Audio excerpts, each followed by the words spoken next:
muito tempo, antes das lendas serem lidas em pedras antigas, antes da última canção ser cantada na floresta, existia a fé. O mundo, ainda envolto em caos, e dele, as estrelas, desceram 3 deusas douradas. Jin, a deusa da força, Neiru, a deusa da sabedoria, e Farori, a deusa da coragem. Jin moldou a terra. Neiru trouxe a lei e a ordem.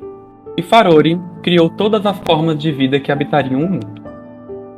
Com sua obra completa, as deusas partiram para os céus, deixando para trás seu símbolo de poder, a lendária Triforce, que repousava no reino sagrado. A Triforce, composta pelas bênçãos das 3 deusas: o poder, a sabedoria e a coragem, destinada a aquele que, ao tocar, possa realizar o seu pedido, qualquer que seja ele. Mas, aonde há poder, há sempre aqueles que o desejam para o mal. Assim, ao longo das eras, o mundo de Hyrule foi marcado por guerras e conflitos. Em meio a esses tempos sombrios, um herói se ergueu com o destino de proteger a Triforce, um garoto da floresta, guiado por uma fada, destinado a se tornar o herói do tempo. Mas o tempo, como sempre, cobriu tudo com musgo e silêncio.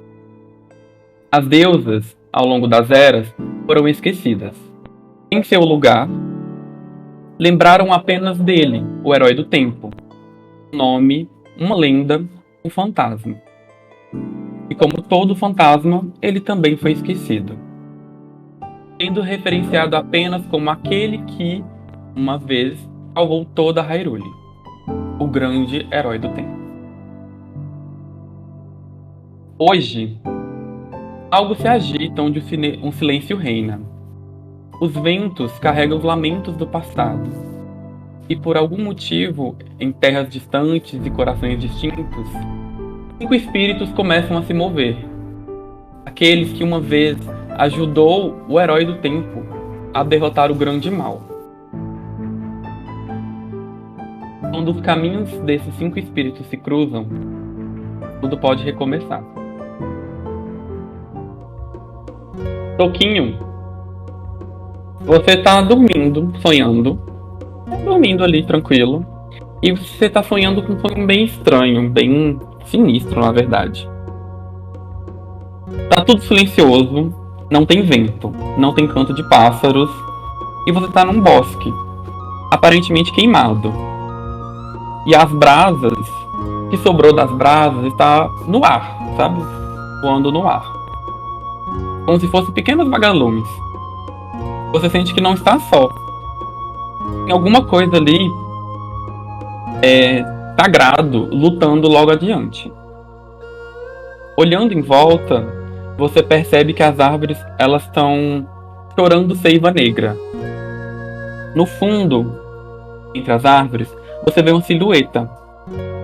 silhueta Hylian, brilhando, lutando contra uma criatura imensa, feita de uma gosma negra. Há outros 4 corpos ao redor, mas você mal consegue enxergar os rostos. Você só pode perceber que um deles é feito de pedra, outro de penas e outro de penas. Os outros 2 corpos estão além da sua visão pela penumbra. A sombra daquele local se espalha e tenta engolir o herói. Você sente que o bosque diz para você fazer algo. Você ouve a voz da grande árvore Deku e dizendo para ajudar o herói, para amarrar aquela criatura para que ele possa desferir o golpe final. Toquinho, faz pra mim um teste de vontade. Você levanta as suas mãos como se usasse toda a sua energia. Você sente todo o bosque cantando junto a você. Você levanta suas mãos e bate com elas com força no chão. Grandes raízes começam a sair dos seus pés em direção ao herói. Elas se levantam e amarram a criatura. O herói olha para você e dá um sorriso. Você entendeu. Aquilo ali foi o suficiente para evitar um golpe quase que fatal. Ele grita seu nome e com um movimento de mãos você faz uma raiz o levantar no alto. Ele pula com a sua espada sagrada em cima da cabeça da criatura. Você ouve ele dizer algo. Então, seus sonhos se desfazem em folhas. Ryoko, você tem uma memória, um sonho, é tudo muito incerto. Mas você está no céu. Tá frio, o ar tá rarefeito. E dói, ele é cortante. Você tá vendo tudo abaixo de você. Tudo em ruínas. Apenas há uma única luz que está forte e chama sua atenção. Uma lâmina. A lâmina de um raio. Enfrentando uma criatura de pura escuridão e movimento. Você gira no ar, realizando uma pirueta, buscando o momento certo. Você sente o peso de todas as flechas na sua aljava, porém, haviam apenas 3. Role para mim precisão. Você tem apenas 3 chances para acertar a criatura. Você puxa uma das flechas da sua aljava enquanto você desce com tudo no ar. Ela se energiza com luz. Você está pronto a disparar uma flecha de luz. A sua flecha é impulsionada pelo vento e você dispara com tudo contra a criatura. Você, por pouco tempo, consegue ver o herói dando um mortal para trás, se afastando da criatura. A flecha vai com tudo em uma das aberturas daquela criatura de trevas, revelando por poucos segundos o seu ponto fraco. É o suficiente para o herói, segurando a espada sagrada, dar uma estocada naquele ponto fraco. Você ouve o grito do herói dizer o seu nome, como se o seu disparo fosse o necessário para aquele golpe atingir a criatura. Mas ao custo de dor do próprio herói. Mesmo assim, ele mantinha a espada cravada naquele ponto fraco. Mesmo claramente sendo corrompido pela criatura. Vaike, você está em cima das águas. Aparentemente não são tão profundas. Há uma luz acima.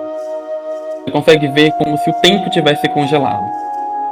Algum tipo de ruína ou estrutura desmorona.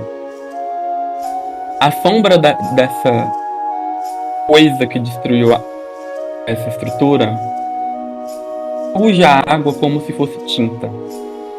Você nada até uma muralha, onde o herói está cercado. Há detritos de fogo para todo lado, artes de um templo caindo. Você consegue ver um corpo de rochas no chão. Você consegue ver um corpo pequeno no chão.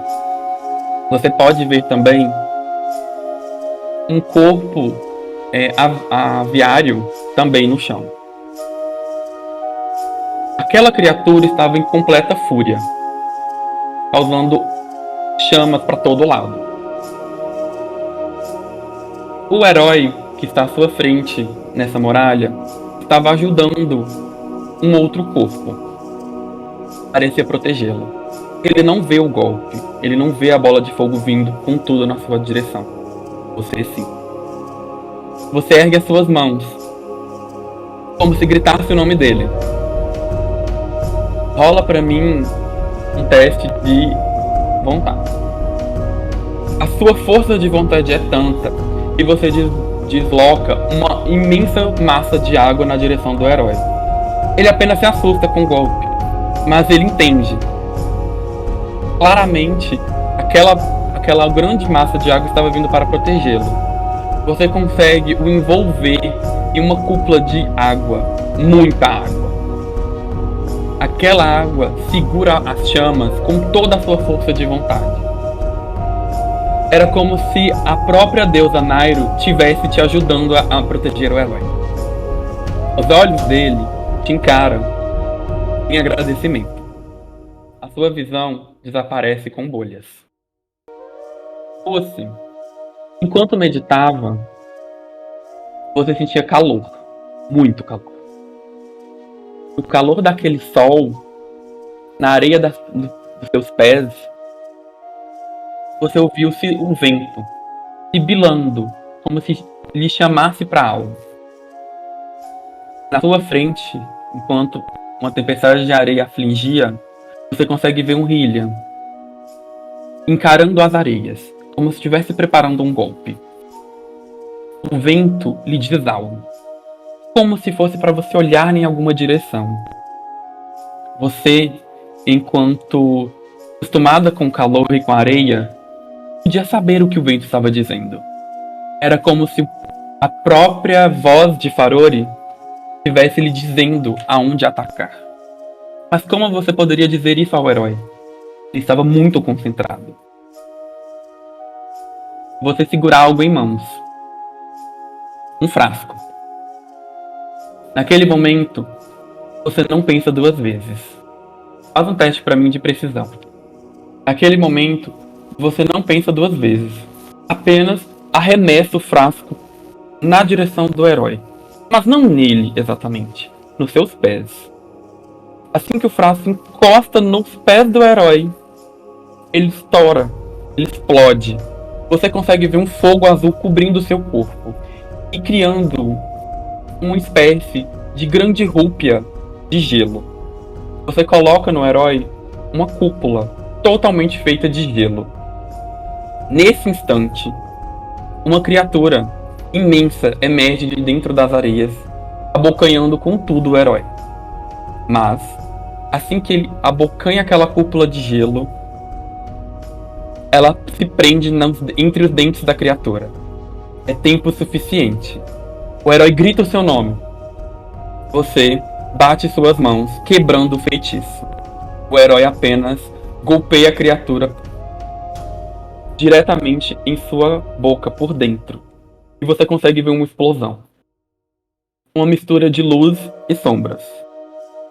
E você vê o herói sendo arremessado. Você, com toda a sua força, chama pela ajuda de Farore. E um vento, vindo do seu bumerangue, envolve o herói, diminuindo a intensidade com que ele cai. No chão, nas areias, ele te olha e dá um sorriso. A areia, então, se intensifica e essa visão desaparece.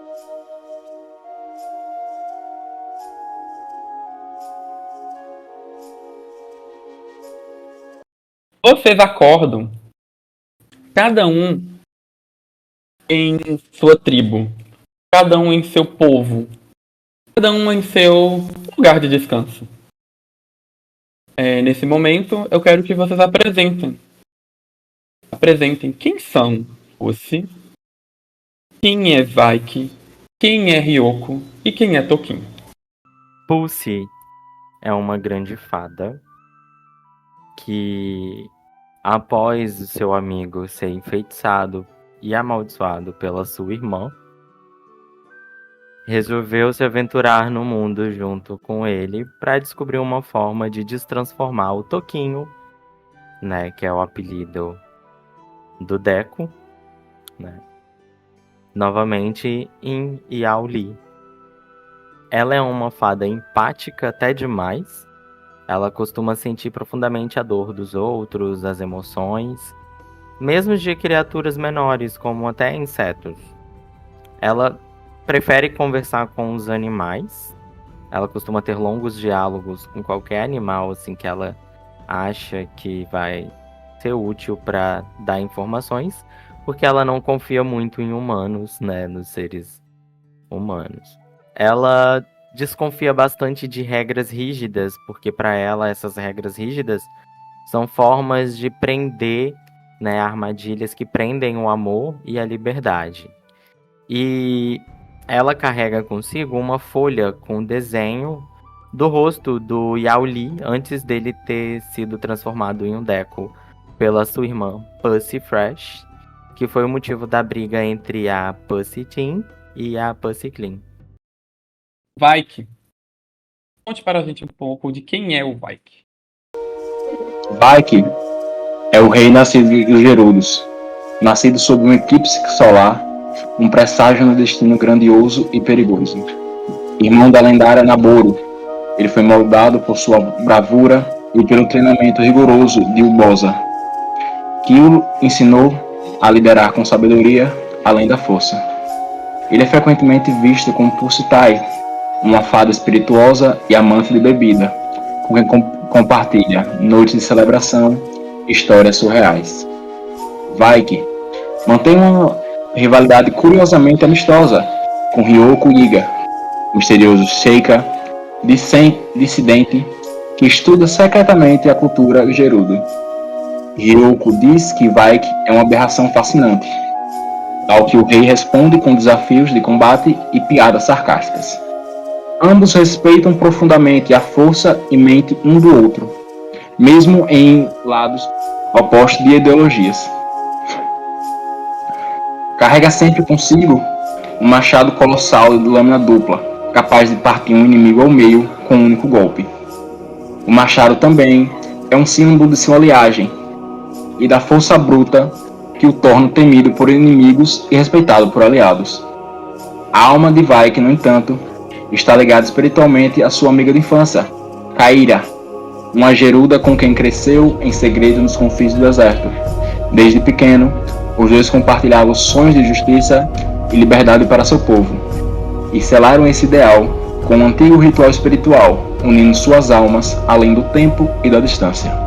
Kaira partiu em jornada solitária pelo mundo, mas a ligação permanece. Ela ainda fala com Vaik em sonhos, compartilhando emoções, lembranças e forças. No fundo, Vaik guarda um silencioso desejo, trazer Kaira de volta e torná-la sua rainha, acreditando que juntos poderiam governar as areias com sabedoria, poder e compaixão. Apesar de seu comportamento impulsivo e carismático, Vaik é um governante ferozmente leal ao seu povo, disposto a enfrentar divindades, fantasmas ou reinos inteiros para proteger as areias que chama de lá.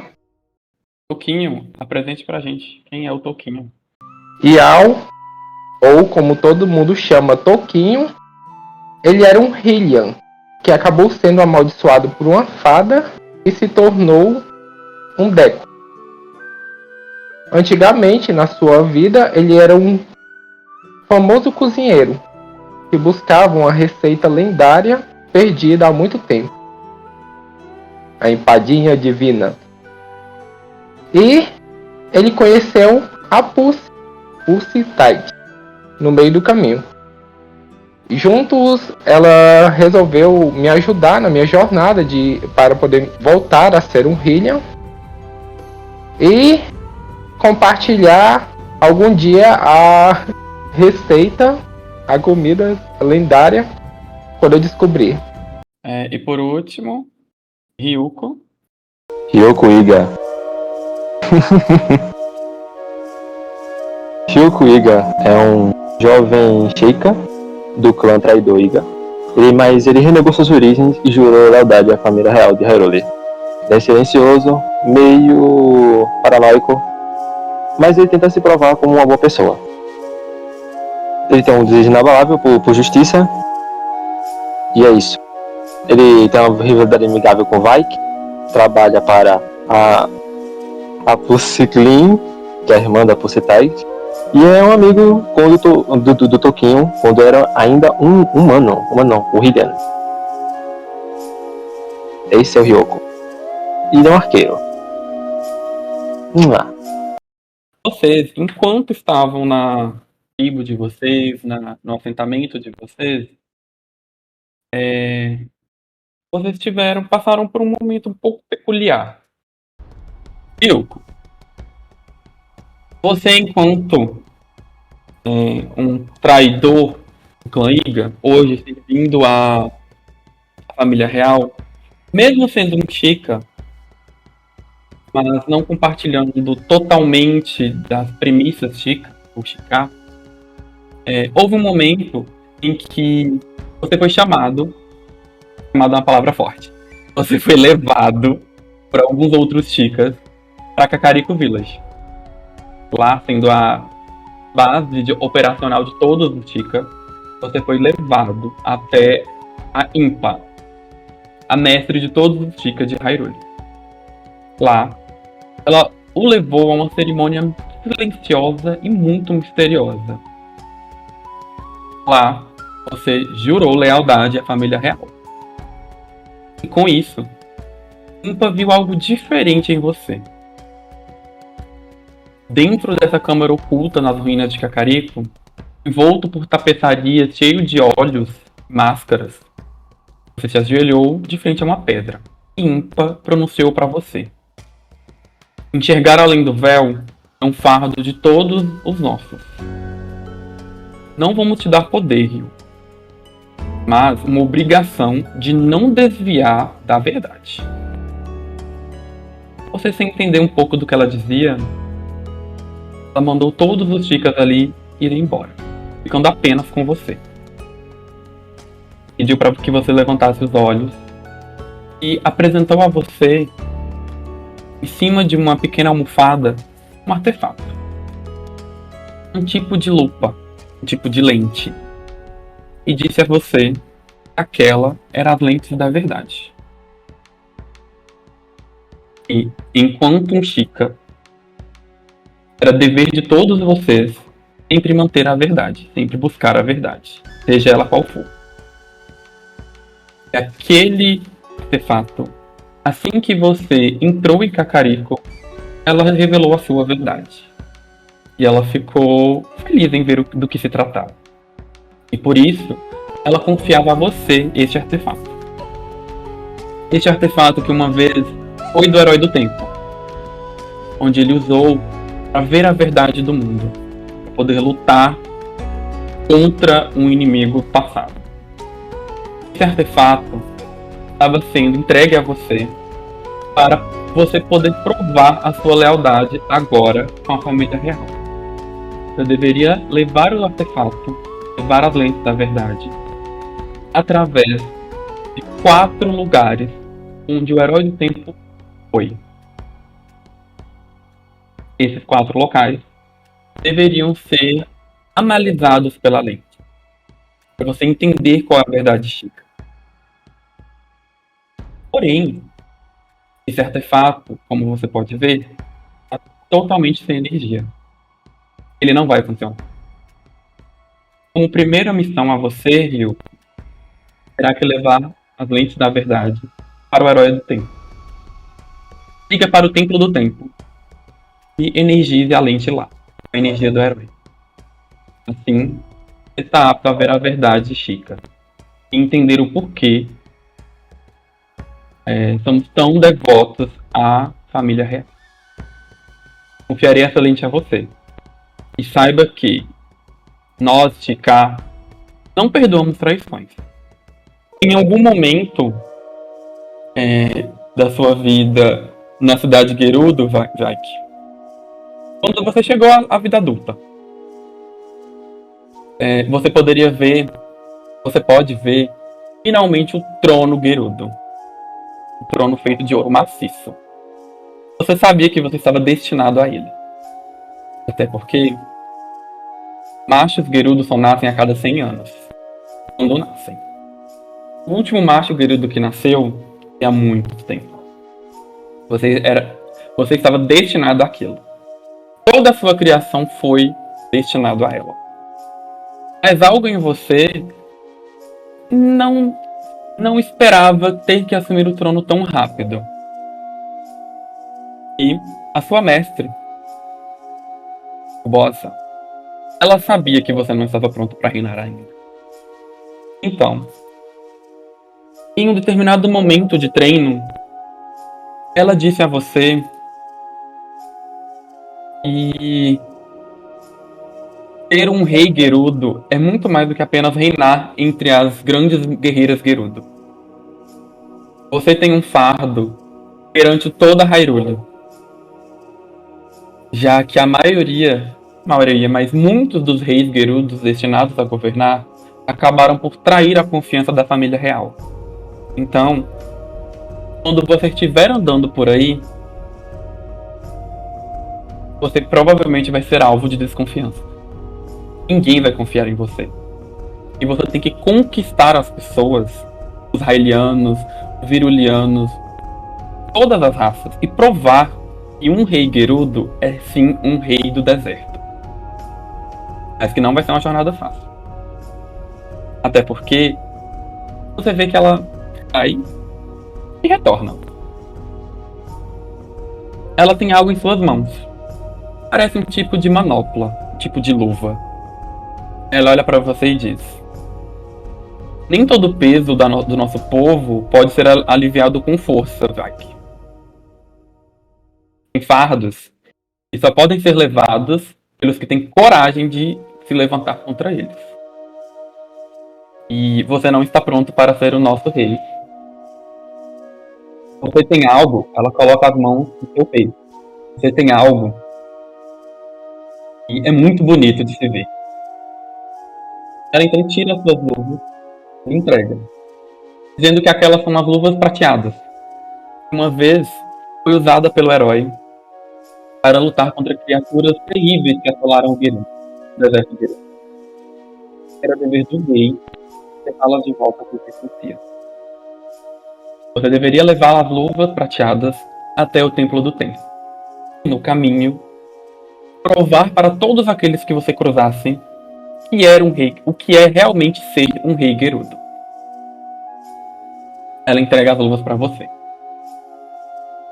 Ela coloca as luvas em seus braços. E você pode sentir a força daquelas luvas. Como se nas suas mãos tivesse um grande poder. Você se sentia capaz de mover montanhas apenas com uma luva, apenas com um dedo. O Urbosa olhava para você e sabia que você não usaria aquelas luvas de qualquer jeito. Ela confiava a você um tesouro que uma vez foi Gerudo e hoje pertencia apenas ao Herói do Tempo. Ela aguarda a confirmação de que você partiria nessa para levar as luvas até o seu devido dono. Urbosa, pode confiar em mim. Sei que nosso histórico com os reis de Gerudo em volta desse reino não é bom, mas confie em mim. Eu trarei novamente a glória do Gerudo para toda essa terra e voltaremos a ser respeitados. Você vê que ela abre um sorriso e diz: levanta uma das suas mãos com os punhos fechados para cima, como se te fizesse um cumprimento, algo como um cumprimento Gerudo, e diz: essa é a vontade de Vaik, essa é a vontade de Gerudo. Ouvi para você. Ali você entende que ela já lhe aceitou como um rei Gerudo, mas não dependia só dela. Assim, em um certo momento, enquanto você explorava os campos floridos de Lanayru, muito antes de conhecer o Toquinho, muito antes de ser, digamos que, rival de Purciclin,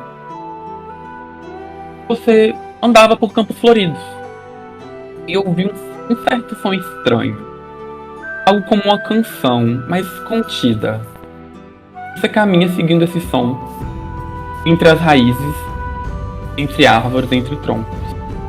Você encontra uma árvore que aparentemente estava morta ou petrificada, o que era estranho. Não havia árvores assim em Hyrule. Dentro dessa árvore, você encontra um frasco, o que parece ser apenas um frasco comum, exceto por um detalhe. A sua tampa, totalmente dourada, cobria aquele frasco de vidro espesso. E um certo musgo e poeira o tampava. Quando você coleta esse frasco, você o segura e você o observa, você vê o frasco brilhando, suavemente, como se ele reconhecesse um novo dono, ou como se ele dissesse algo a você. Você sabia que aquele frasco não era seu. Você sentia um calorzinho ao segurá-lo. Algo como se aquele frasco estivesse lhe dizendo algo. Às vezes, os seus momentos mais difíceis, os seus dias mais difíceis, aquele frasco, ele se preenche. Às vezes com uma certa luz, às vezes com algumas gotas de orvalho, às vezes com um cheirinho doce, às vezes com algo como um sussurro de carinho. Você sabia que aquele frasco era de algo ou alguém muito importante. Mesmo não sabendo quem, você sentia que era necessário levar aquele frasco para ser abençoado. Não pelas divindades da floresta, não pela grande fada, mas pela própria Triforce, pela própria luz divina das deusas antigas, que hoje muita gente não acredita mais. Mas no seu ser férico, você sabe que elas existem.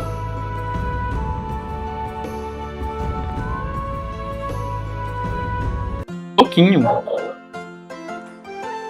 Enquanto você andava ou vivia, passava os seus dias entre os Decos, já que não havia lugar melhor para um Deco estar do que a própria floresta Deco, né? A própria Lost Woods, você tinha um dom natural de se encontrar naquela floresta esquisita. Aparentemente em todas as florestas. Era como se as próprias árvores falassem com você. Às vezes falava. Até porque ser um Deco é ser uma árvore. Mesmo tendo sido amaldiçoado, você sabia que tem um lado bom de ser um Deco. Entre essas suas viagens a Lost Woods e a Floresta Deco, um certo dia, uma criança, e é que podemos dizer assim, Orok, lhe ofereceu bumerangue, bumerangue feito de madeira. Era uma madeira branca, com detalhes Deco em espirais. Muito bonito. E a criança disse para você quando lhe ofereceu: olha, esse bumerangue eu achei escondido na floresta. Ele sempre volta para quem merece. Pelo menos é o que está entalhado aqui. E mostra que realmente estava escrito: sempre retorna aqueles que merecem. E ele te entrega parte com um sorriso triste, parte com um sorriso feliz. Parecia que você ia se aproveitar melhor daquele bumerangue do que ele. Até porque Orocos não são seres muito aventureiros. E você, enquanto na visão dele, era bem mais aventureiro do que ele. Você tinha um machado. E apenas tinha uma folha. Entrega esse bumerangue. Mas ao tocá-lo, você sente como se o próprio vento, como se a própria árvore Deco lhe falasse. Esse bumerangue, uma vez, de um grande herói de Hyrule. E que ela só retornaria a você se você pedisse permissão para o dono antigo. A voz da árvore Deco era unânime. Ela conseguia alcançar todos os Decos, desde que estivessem em alguma floresta. Você não conhecia que herói era esse, que ele era o dono do bumerangue. Você tinha uma ideia. A lenda do herói é conhecida por toda a Hyrule, principalmente entre os Hylians. Você não se lembrava de ter ouvido falar de um bumerangue como um herói. Tá? Se a própria árvore Deco disse isso a você, provavelmente era dele. Ela não te disse que você não poderia usar o bumerangue. Apenas que se você desejasse, você teria que pedir permissão do dono antigo. Você sentia que deveria ir ao Templo do Tempo para pedir permissão para o seu novo bumerangue. Em um determinado momento, no Reino do Crepúsculo, era assim o que seria fim de tarde, né? Não sei se poderia ser considerado tarde, mas assim, em termos de horário, seria o fim da tarde. Como no Reino do Crepúsculo não tem sol, né? Então não tarde. Seria ali umas 6 para 7 horas, 8 horas. Você começa a caminhar lá no Reino do Crepúsculo, né? Na Vila do Crepúsculo. O Reino do Crepúsculo, entre aspas, não é um outro mundo, digamos assim. Na verdade, ele fica abaixo de Hyrule. Ele é como se fosse o subterrâneo de Hyrule. Então é ali que os Twile vivem. Só que é um local selado, então não tem acesso a Hyrule a qualquer momento. Tem as passagens específicas, dá pra ir pra lá e voltar. Já que é um local extremamente escuro e que é difícil de se localizar lá dentro. Mas os Twiles, que são a raça desse lugar, né, especializadas em viver ali, é bastante tranquilo. Então, em um determinado momento ali que você tá caminhando por esse local, já que as sombras não te assustam, você nasceu nelas, tá ali caminhando tranquilo até que você chega em um tipo de ruína. Você se perdeu em pensamentos. Você tava caminhando e chegou nessas ruínas. E ela é meio assim, o que seria nas montanhas do subterrâneo, sabe? Ou seja, chegando na superfície. Você não tava procurando nada, você tava só meio que caminhando à toa mesmo, ouvindo o grande silêncio que é o subterrâneo. Você tava caminhando ali tranquilo, explorando meio que esses fragmentos de ruína, né? Esse pedaço de ruína que tava ali. Até que você tá ali andando e você vê uma coisa reluzente. Não brilha tão forte, é só um leve tom metálico. E você vai investigar o que é. Ali tem muita poeira, um tipo de musgo, né? Aí você limpa assim mais ou menos e você encontra um tipo de lanterna feito de algum tipo de metal, aparentemente cobre ou âmbar. Algum metal assim com tons vermelhos, sabe? Com tons laranja avermelhado. Inteiramente intacto, exceto pela poeira e pelo musgo, estava completamente inteiro. E mesmo você limpando, tirando esse musgo e essa poeira, ela ainda parecia conter poeira, mesmo você limpando. Então você supõe que é do próprio material que foi feito esse item. Quando você toca na área que acende, né, a lanterna, você nota que lá dentro um tipo de chama se acende. Uma chama meio esverdeada, meio azulada, bem leve. No momento que ela acende, ela faz uma sombra em uma das rochas. E essa sombra tem 2 olhinhos. Você olha para aquela sombra meio confuso. Ela tem 2 olhinhos. E ela trepida, né? Ela se mexe e faz um formato ali naquela pedra. Nesse formato dessa sombra, você vê um vulto. Aparentemente parecia algum homem que tinha um tipo de capuz com o que parecia ser uma espada ou um escudo. E essa sombra aparece esse homem ali. Você fica encarando aquele homem um tempo. Logo em seguida, esse vulto se desfaz, como se estivesse sendo levado pelo vento. E essa sombra vai desaparecendo, como se estivesse voltando para dentro da lanterna. Você vê aquela chama se apagando bem lentamente, mas ainda tem um leve resquício lá dentro dela. Não é um tipo de lanterna que ilumina, sabe? Ela não emite luz. E é estranho, porque você está em completa escuridão e viu uma sombra. Olhando para aquela lanterna, por algum motivo, você sabe que aquela sombra se parece muito com os contos que existem por Hyrule, né? Sobre o Herói do Tempo. Ele andava de capuz, tinha um escudo e uma espada. Por algum motivo isso lhe chama a atenção. E você fica com isso na cabeça. Por que essa lanterna fez uma sombra em um lugar que não tem luz, um possível Herói do Tempo? Você fica encucado com isso, sua cabeça. Você pega essa lanterna e você guarda com você. Bom tempo depois, muito tempo depois, né, que você viaja com o Vaike, ele conta pra você.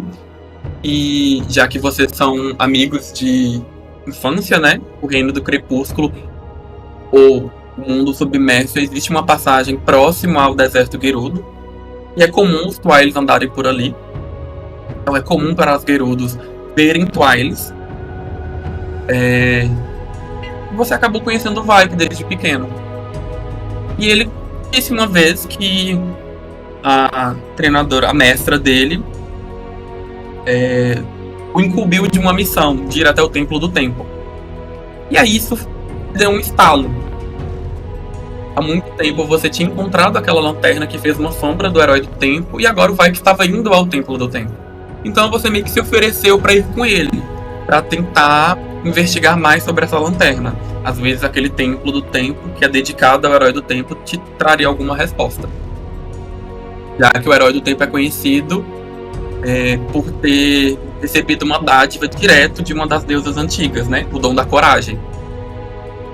E isso te atiça sua curiosidade, já que você é um grande investigador dessas deusas. Então, todos vocês, em algum momento, né, estavam seguindo sim para o Templo do Tempo. Cada um mantendo os seus segredos desses artefatos consigo. Não era algo que deveria ser dito, mas também não era algo que deveria ser feito às pressas. Vocês estavam aproveitando a viagem. Caminhando em direção ao Templo do Tempo, pelas planícies de Hyrule, uma chuva muito forte pega vocês. E para evitar a chuva, vocês param um pequeno estábulo. Desse estábulo, vocês decidem ficar por ali até o outro dia, já que vocês não tinham pressa para viajar. Não tinha problema em esperar um dia ou outro. Esperar uma chuva. E é sempre bom reencontrar os amigos.